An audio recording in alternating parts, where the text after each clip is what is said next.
We rolling? Go. Good morning, welcome to my kitchen. Today I'm going to demonstrate for you how to make a beef jerky. I typically use a London broil. I cut it to a 1/4 inch thickness. I put it in a dryer, dehydrator rather, and make beef jerky. So what we're going to do is go ahead and demonstrate that process from getting the beef jerky sliced and ready to putting it in the dehydrator, and then at the end of the day you'll see the finished product. Should be fabulous. What we're going to use today is, well, a slicer. I'll set the slicer to a 1/4 inch as I mentioned a minute ago, and I'll show you how that works momentarily. Suffice it to say, this is the slicer that I use, and it's an awesome tool to have. Gonna need some meat. I use London broil. To my mind, London broil makes the best beef jerky, and typically we can get it on a fairly decent sale. You're gonna need some kind of vessel to catch the sliced meat in, otherwise it just lands on your counter and makes a total disaster, and then you get yelled at by your wife who's behind the camera filming you, and you don't want that. Hold on, wait, where? I'm telling you, she's back there. Now, this is gonna strike everybody as a little odd. I like a silicone glove. Everybody's like, why do you need a silicone glove? The London broil is still mildly frozen, so it's very cold.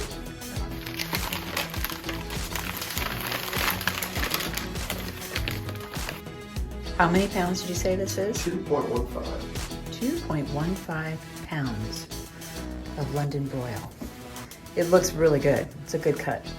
As Jared points out, it's an excellent piece of meat. Like I said, I like the London broil. You don't want a super fatty cut of meat when you're making beef jerky, because fat, once it's dehydrated, is a lot like chewing a piece of rubber, only less malleable. It will hurt your teeth. It becomes very gristly.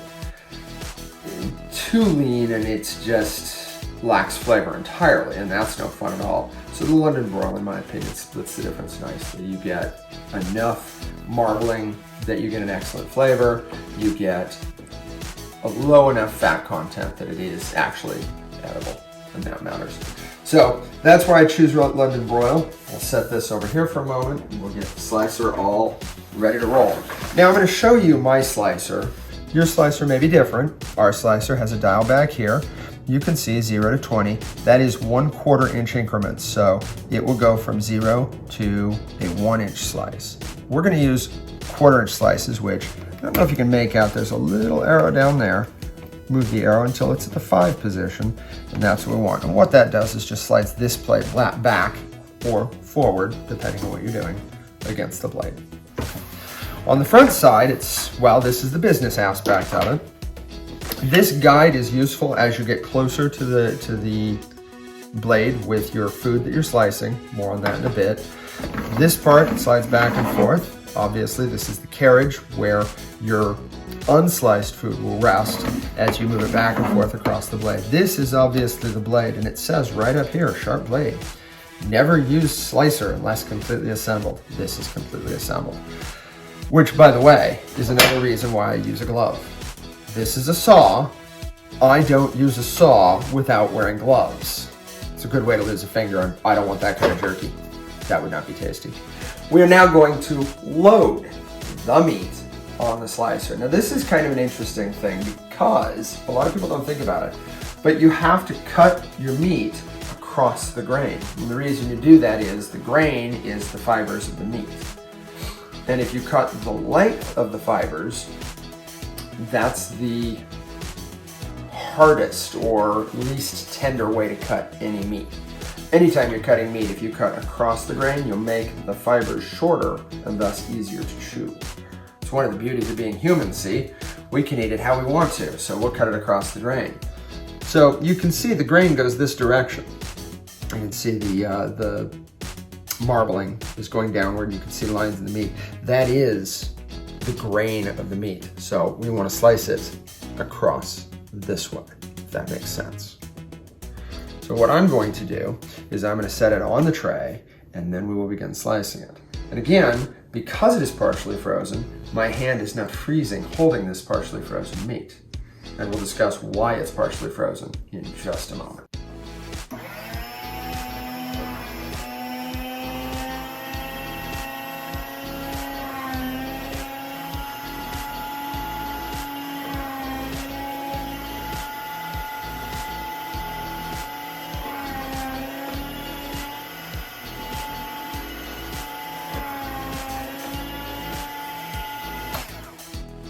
I just sliced 5 pieces just to give you a real quick demonstration. I'm gonna go ahead and go through the whole cut momentarily, but I wanted to stop and just speak to it.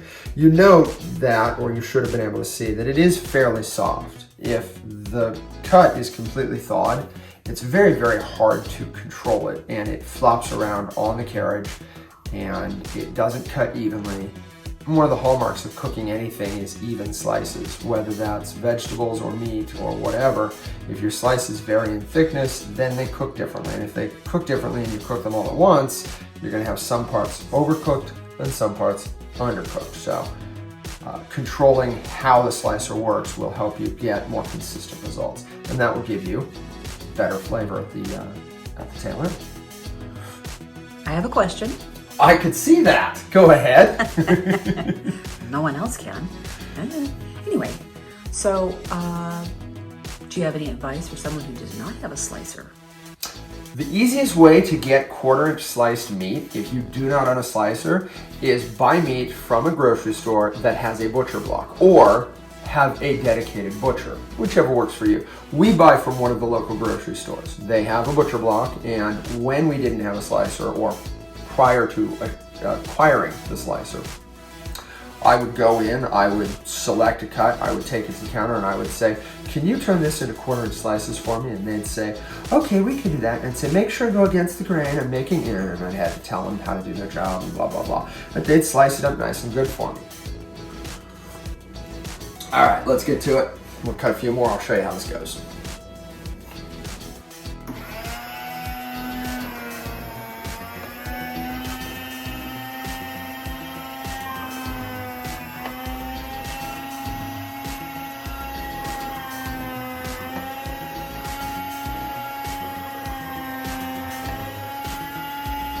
One of the things you'll note when you're slicing any meat on your slicer is you will get a tail sort of hanging off of the meat. It's the nature of the way the slicer is built. So what I do periodically is I just flip the block over and cut it from the other side.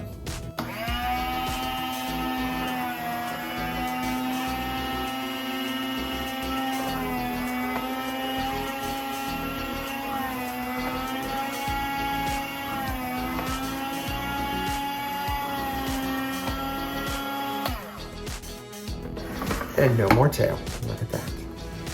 Awesome. Of course, now the tail's on that side. New tail. So again, you just flip it over and you just kind of go back and forth, literally, until you're done. Let's get back to slicing, shall we? All right.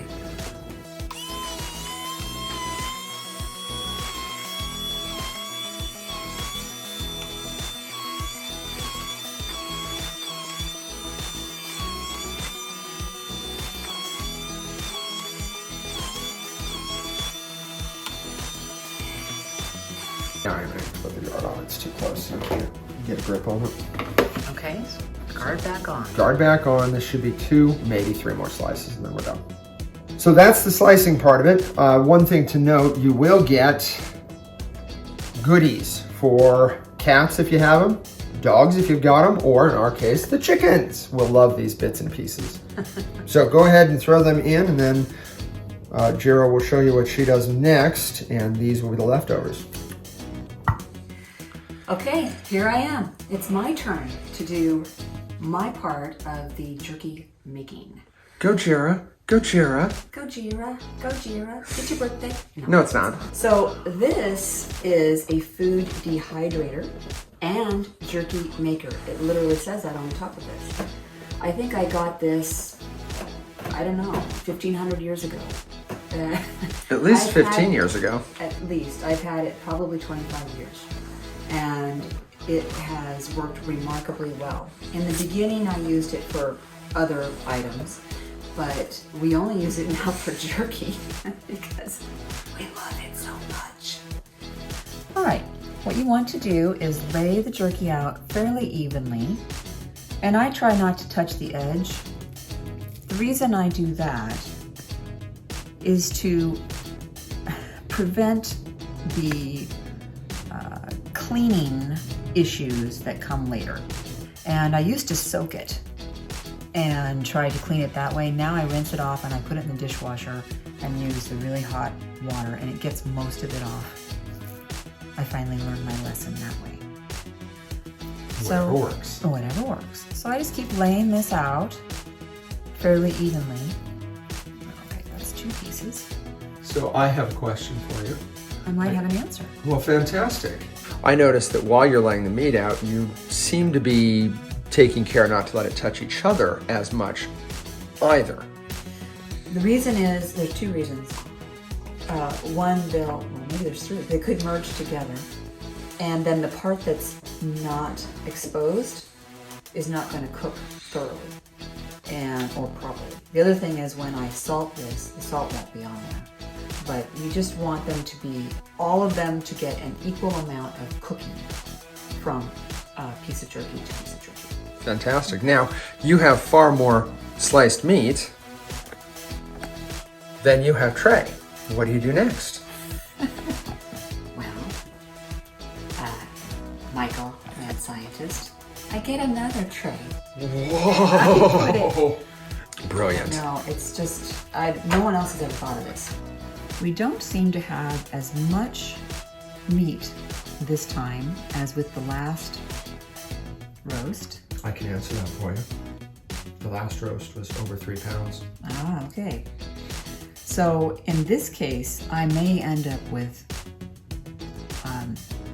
equal spacing between slices, whereas last time I had to like start cramming them in there. And in that case, yes, some of them were sort of crisscrossed, and I was like, well, that's just the way it's going to be. Nothing I can do about it. So I will continue to lay this out,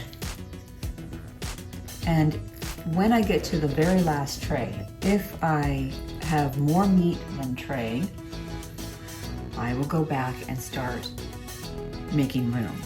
Anyway, so now what you want to do is you are going to salt the jerky slices. I'm using the coarse kosher salt, and I guess you can use any, but this is really good. This is our super secret seasoning. Yes, Michael has friends who ask him, well, first they tell him, you have the most awesome jerky in the world, and what do you put on it? And what do you put? So he tells them, well, I put salt on it. And they say, no, seriously. Okay, but what's the seasoning? But what's the seasoning? I put salt on it. No, yeah. But what's the seasoning? I don't know if anybody else realizes this, but salt is seasoning. Dun, dun, dun. All right, so there we are. All right, so as you can see, the amount of salt covers the entire meat, but it's not like this layer of white salt. Snow. But it's snow, right? But it's enough that every bite is going to have some salt in it. Now, what you want to do before you salt the next tray of meat, you want to remove this one, okay? If you don't remove it, let's just pretend for a minute. Here's my next one. Now, I'm going to salt this next one. And what's going to happen? Well, the one underneath it is going to get more salt. And if I keep going up, pretty soon this first tray is going to be so salty that the chickens won't want it. Your dog won't want it. Your cat won't. Nobody's going to want it. It's going to be trash. So, take the tray off and get your next one. Now, it doesn't really matter what brand of salt, although I don't know that I could find any other brand than this one. But this shaker is pretty awesome.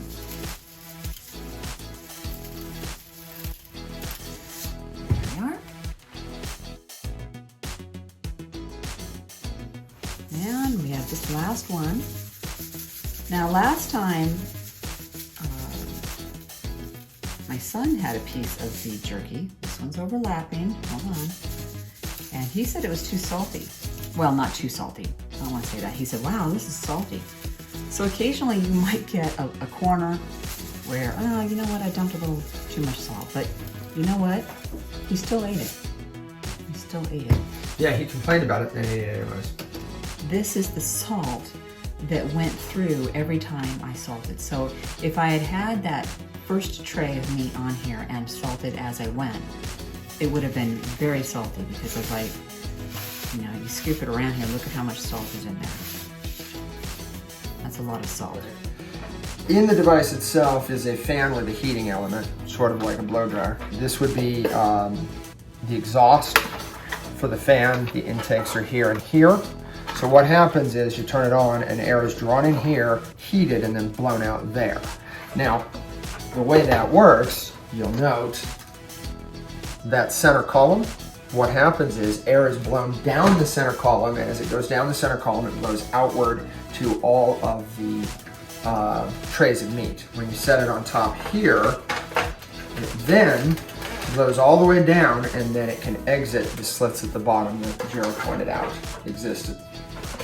And then these, you can see these slits around also correspond here, and those also blow down. That's the way the whole device works. It basically is just going to blast air through the entire device, and it'll come up from the bottom, it will go down from the top, and it will cover all the raw meat with warm air. We set it, I don't know if you can read that. So what it says here is herbs and spices, nuts and seeds, crafts, fruits and vegetables, and then at the very bottom it says meats, fish, and jerky, 155 degrees. That's why we have it set that high. And that's the highest that this one will go.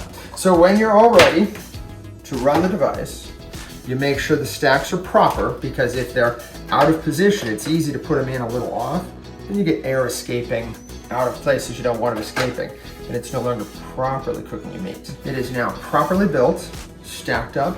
You take your lid, same thing, you put your lid on it, make sure it's sealed down properly so that the air can blow down and flow out and properly cook your meat. This particular device does not have an on-off switch, so on-off is plugging it in. So when we're ready to rock and roll, I'm gonna plug it in, it'll cook. What we find is for this cut of meat sliced at a 1/4 inch in this dehydrator in this house in this city, 7 hours. If you take it out, let's say you open this up and you're like, it's not enough. Turn it back on for another 30 minutes or another hour, probably another hour. If you've cooked it too long, you can't go back. Depending on your preference. If you like it a little chewier, start checking it, you know, maybe at 5.5 hours. And check it every 30 minutes and see where it's at. And when it gets to that point that you like it, you go, okay, I'm done. And stop cooking it, let it cool off, put it away. If you get to 5.5 hours and it's crispier than you want, well, next time, do 5 hours. Yeah. I know, that's super. You should still eat it though. It's super yummy, Yeah. even if it is too crispy for you. Whenever we buy our meat, we buy it on sale. It's either half or a BOGO. Which is half, just you have to buy 2 to get the half. Oh, yes. But even though we get it at a good deal, it's still not such a good deal that you want to just throw it out.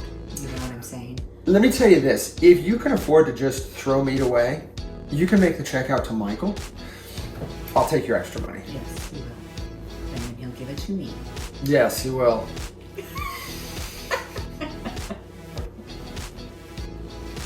So that is the start of jerky making. We will be back in about 7 hours, and we'll show you the finished product and what we do and how we like to consume our delicious and healthful treat.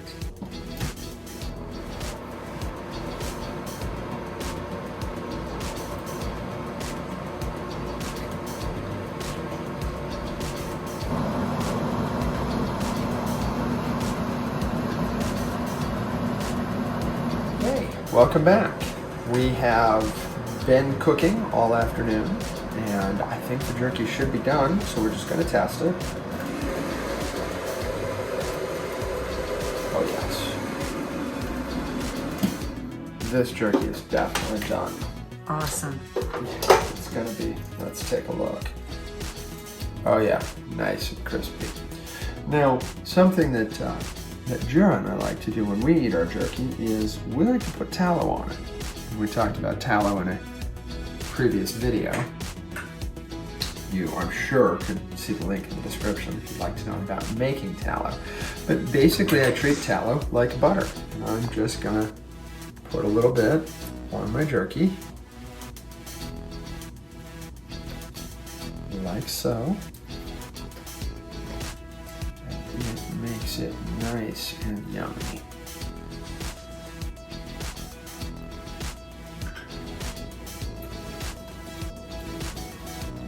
Now, why are you putting tallow on 2 of them? Well, because there are 2 of us. What? What? Cheer, come join me. Cheers.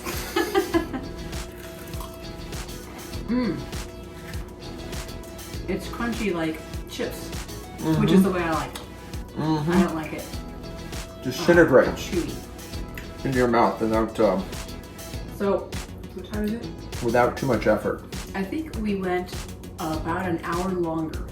So instead of 7 hours, we went 8 hours, or approximately. Give or take. And that made it a little more crunchy. So if we'd stopped at 7, it would have been a little more Just a little chewier. chewier, but it still would have been good. Definitely. Right flavor. Yeah, and the tallow makes it even better. As I mentioned in the beginning, you use a cut that is very lean because dried fat is just impossible to chew.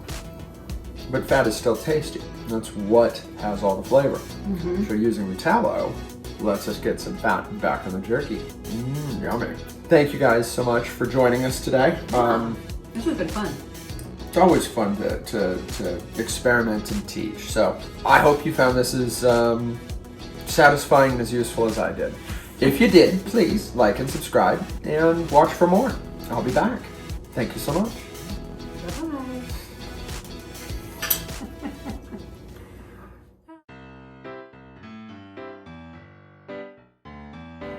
And you can start when you're ready.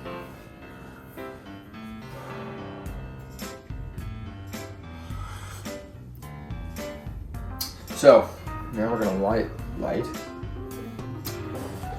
No, we're not gonna light the meats.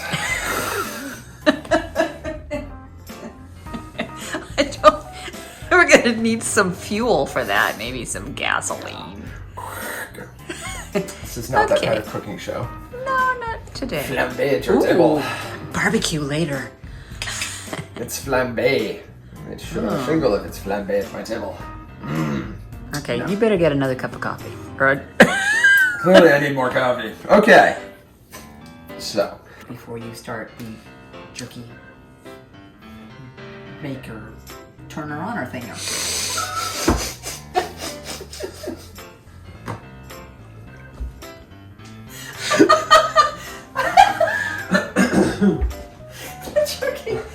The jerky turner honor thingy. Well, that's. So I have a question. Is that a technical name? That's very technical, and I just now patented that. Yeah, that's my invention. All right. Okay, so welcome back. It's been some time. Start over. Yeah. Start over. Okay. What did I do? It's been some time, and I wish I was somewhere else. My God. I'm putting on the bloopers. There you go. Yeah.